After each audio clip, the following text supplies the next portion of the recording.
Hola a todo el mundo y bienvenidos. Hoy vamos a meternos de lleno en por qué fue necesaria una auténtica revolución, una revolución en el pensamiento, para poder construir el software tan complejo que mueve nuestro mundo. Y ojo, no fue solo una mejora técnica, fue sobre todo un cambio de filosofía. Venga, vamos al lío. A ver, esta era la gran pregunta, el gran dilema al que se enfrentaban los primeros ingenieros de software. A medida que los programas se hacían más y más grandes, la complejidad se disparaba y mantener el control era una batalla casi perdida. ¿Cómo se podía poner un poco de orden en todo ese caos que no paraba de crecer? Para entender la solución, primero tenemos que entender bien el problema, claro. Y el problema estaba en la forma de pensar sobre el software, un paradigma que se conoce como programación estructurada. Lo fundamental aquí, la idea central, es que todo giraba en torno a las acciones. Se pensaba en términos de verbos. Calcula esto, imprime aquello, lee este dato. El software era básicamente como una receta de cocina larguísima, una secuencia de pasos que había que seguir a rajatabla. Y aquí viene el punto clave de este modelo, que había una separación total entre los datos y las acciones. Por un lado, los datos eran cosas pasivas, inertes, como si fueran los ingredientes en un cuenco. Y por otro, las funciones eran los agentes activos, como las manos del cocinero que venían de fuera y se ponían a manipular esos ingredientes. Claro, ¿y qué pasa cuando un montón de manos distintas pueden tocar los mismos ingredientes sin ningún tipo de control? Pues que se monta un desorden monumental, lo que llamamos una alta entropía. Cualquier función en cualquier parte del sistema podía cambiar un dato, y esto hacía que rastrear errores fuera una pesadilla y que los sistemas fueran impredecibles y superfrágiles.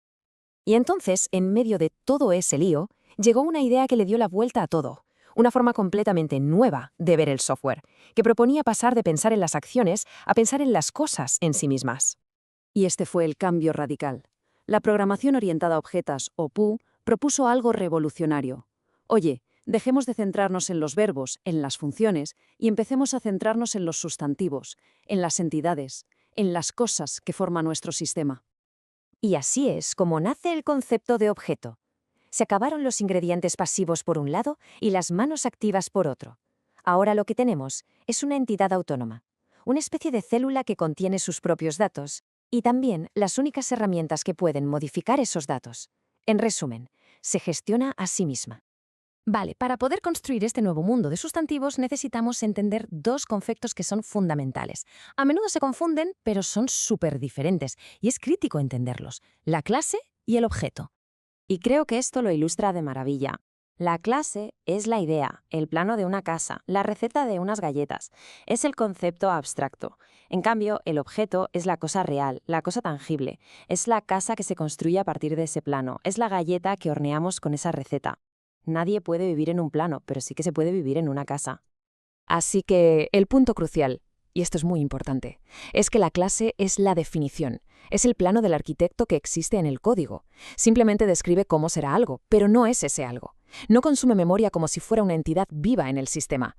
Es solo la especificación, el plan. Podemos decir que una clase tiene tres trabajos principales. Primero, define la estructura, es decir, qué datos va a tener algo. Segundo, define el comportamiento, qué cosas podrá hacer. Y tercero, y súper importante, actúa como una fábrica, como un molde que nos da un mecanismo para crear objetos reales basados en ese plano. Y aquí es donde la idea se hace realidad. El objeto es el resultado, la instancia. Es la casa real que hemos construido a partir del plano. Ahora sí, ocupa espacio en la memoria del ordenador, tiene su propia identidad, su propio estado. Y aunque dos casas usen el mismo plano, son dos casas completamente distintas. Muy bien, entonces, ¿cómo consigue este nuevo mundo de objetos no caer en el mismo caos de antes? Pues lo hace aplicando de forma muy rigurosa unos principios clave para gestionar la complejidad. Hoy vamos a centrarnos en dos de los más fundamentales: la abstracción y la encapsulación. Empecemos por la abstracción. Esta analogía es que es perfecta, de verdad. La abstracción es una herramienta para nuestra, economía mental. Nos permite interactuar con algo súper complejo centrándonos en el qué hace, en lugar de en el cómo lo hace. En esencia, de lo que se trata es de crear una interfaz simple para un sistema complejo. Para conducir un coche solo se necesita un volante, unos pedales y una palanca de cambios. No hace falta saber absolutamente nada de combustión interna, ¿verdad?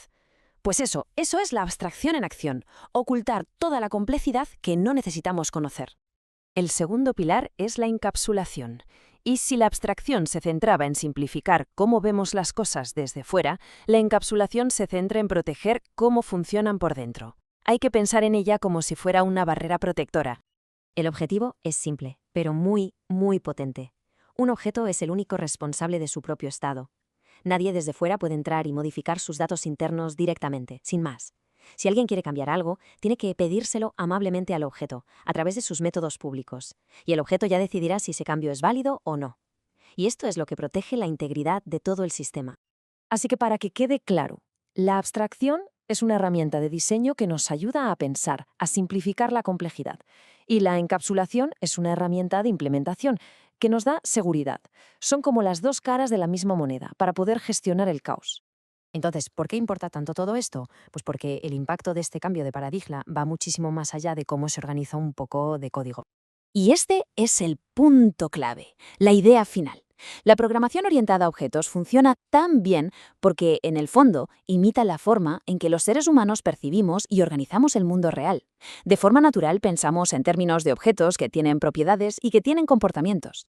Y es precisamente esta alineación con nuestra forma natural de pensar lo que al final hace posible domar la inmensa complejidad del software que tenemos hoy. Es lo que permite construir sistemas gigantescos que de otra manera serían sencillamente inmanejables. Y esto, claro, nos deja con una pregunta final en el aire. El pensamiento orientado a objetos nos ayudó a gestionar la complejidad del siglo XX.